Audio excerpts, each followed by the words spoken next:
যারা স্পোর্টস মিনিস্ট্রিতে এতদিন ধরে কাজ করে যাচ্ছেন তারা যদি সহযোগিতা করে, তাদের সহযোগিতা আমি পেলে এটা খুব দ্রুতই যেই চ্যালেঞ্জগুলো আছে সেগুলো আমরা মোকাবেলা করতে পারবো। টি-20 বিশ্বকাপের ব্যাপারটা হচ্ছে এটা আয়োজন করতে পারা আমাদের জন্য একটা ভালো ল্যান্ডমার্ক হবে, যেহেতু বাংলাদেশ একটা খারাপ সময়, একটা সংকটকাল করছে। টিভির ডিরেক্টর এবং সভাপতির পদত্যাগের বিষয়টি আমি মিডিয়াতে দেখেছি, কিন্তু অফিসিয়ালি আমি এ বিষয়ে কোনো নিশ্চয়তা কিংবা বক্তব্য পাইনি।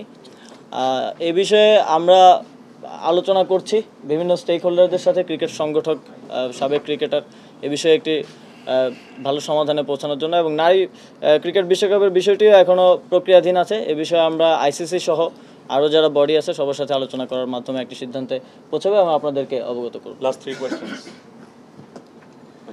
আসিফ ভাই, আমি তাহমিদ আহমেদ, টিভিতে কাজ করি। আপনি বিসিবির কথা বলছিলেন। আসলে বিসিবিতে আসলে যে গঠনতন্ত্রের কথা বারবার বলা হচ্ছে, সেই গঠনতন্ত্রে কিন্তু সভাপতি সহসভাপতি নির্বাচন করতে হবে, সেটা লেখা আছে। আগের কমিটিও করেনি, গত কমিটি 3 বছরও সেই কাজটা করেনি, তারা নিজেরাই সে ভায়োলেট করেছে গঠনতন্ত্র। তা বারবার যে গঠনতন্ত্রের অজুহাত দেখানো হয়, মানে তার স্টেক হোল্ডাররা আইসিসির কাছে, সেই জায়গায় কি কোনো সমাধান আপনারা আসতে পেরেছেন, বা অন্তর্বর্তী কমিটি বা অন্য কিছু করবার জন্য? এই বিষয়টি এখনও আমরা এ বিষয়ে প্রক্রিয়াধীন আছে, আলোচনা চলমান আছে।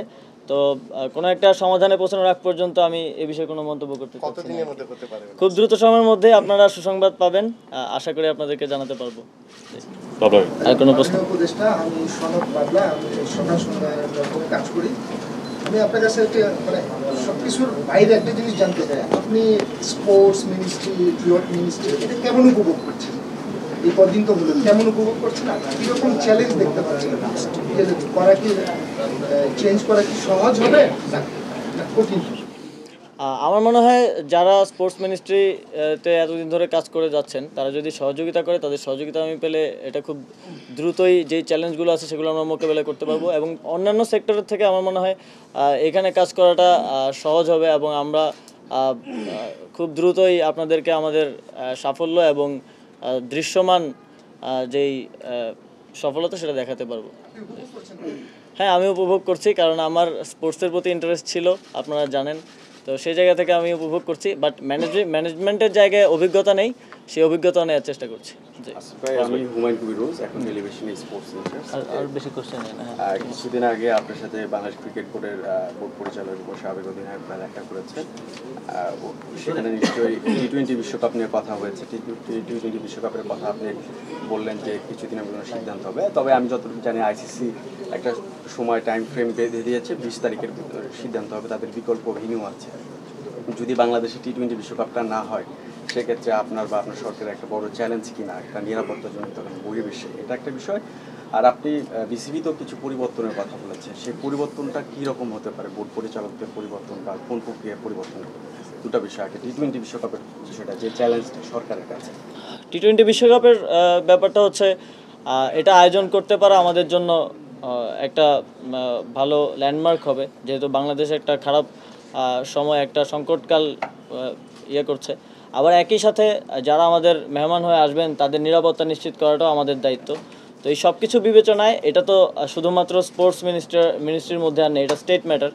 তো ডক্টর মোহাম্মদ ইউনূস স্যার আছেন, আরও আমাদের স্বরাষ্ট্র উপদেষ্টা নতুন নিযুক্ত হয়েছেন। তো সবার সাথে আলোচনার ভিত্তিতে এই বিষয়ে আমরা একটা সিদ্ধান্ত নিব। আইসিসির সাথে আমাদের কমিউনিকেশন চলমান আছে, প্রক্রিয়াধীন আছে, দ্রুতই আপনাদেরকে এই বিষয়ে একটা সিদ্ধান্ত আমরা জানাতে পারবো আশা করি। আর বোর্ডের পরিবর্তনের বিষয়ে আমরা তো প্রথম থেকে বলে আসছি যে আমরা রিফরমেশন করব সিস্টেমে, ব্যক্তির না।